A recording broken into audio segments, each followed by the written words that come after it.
In this instructional video, we will go over the steps to replace a bypass roller. Step 1. Push in the clip and remove the pickup roller. Step 2. Remove the paper end sensor cover. Use a pointed object to release the tab. Step 3. Remove one screw. Slide the paper end sensor away from the feed roller. Do not disconnect any wires. Step 4. Remove the C-clip. Remove the feed roller.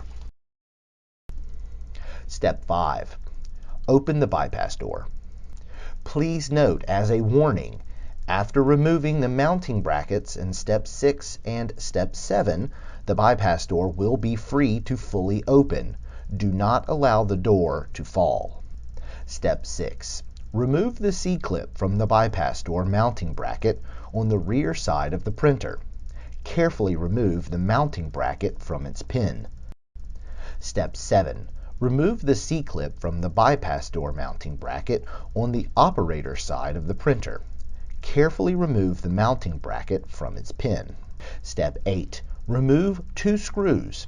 Remove the paper transport guide. Step 9. Remove the C-clip. Remove the separation roller.